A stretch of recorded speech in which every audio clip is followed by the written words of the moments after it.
أعوذ بالله من الشيطان الرجيم. بسم الله الرحمن الرحيم. الرحمن علم القرآن خلق الإنسان علمه البيان. الشمس والقمر بحسبان والنجم والشجر يسجدان. والسماء رفعها ووضع الميزان ألا تطغوا في الميزان وأقيموا الوزن بالقسط ولا تخسروا الميزان. والأرض وضعها للأنام فيها فاكهة والنخل ذات الأكمام والحب ذو العصف والريحان. فبأي آلاء ربكما تكذبان؟ خلق الإنسان من صلصال كالفخار وخلق الجان من مارج من نار. فبأي آلاء ربكما تكذبان؟ رب المشرقين ورب المغربين. فبأي آلاء ربكما تكذبان؟ مرج البحرين يلتقيان بينهما برزخ لا يبغيان. فبأي آلاء ربكما تكذبان؟ يخرج منهما اللؤلؤ والمرجان. فبأي آلاء ربكما تكذبان؟ وله الجوار المنشآت في البحر كالأعلام.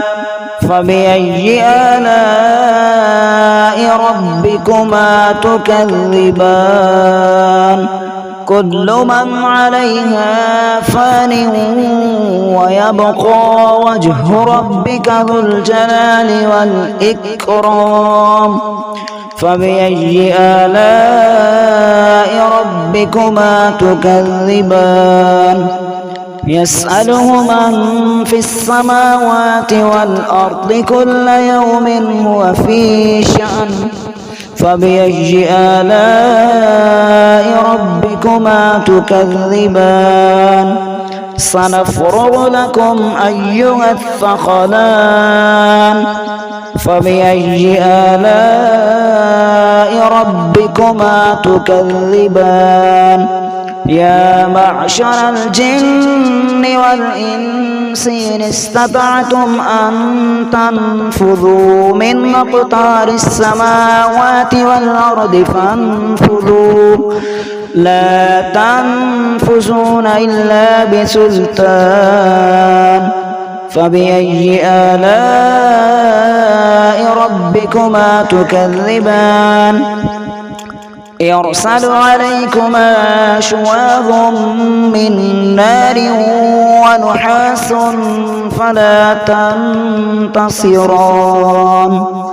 فبأي آلاء ربكما تكذبان؟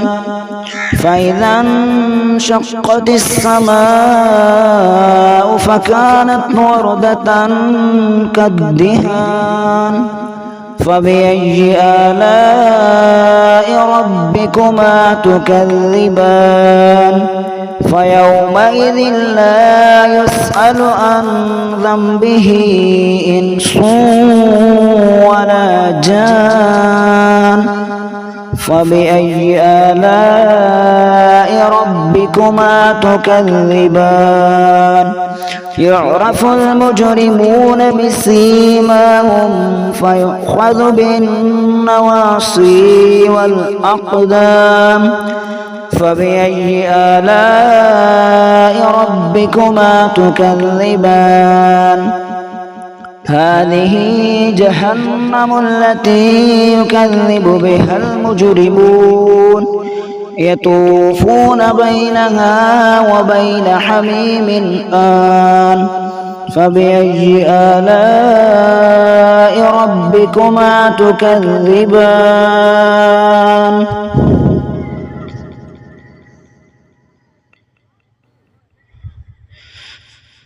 ولمن خاف مقام ربه جنتان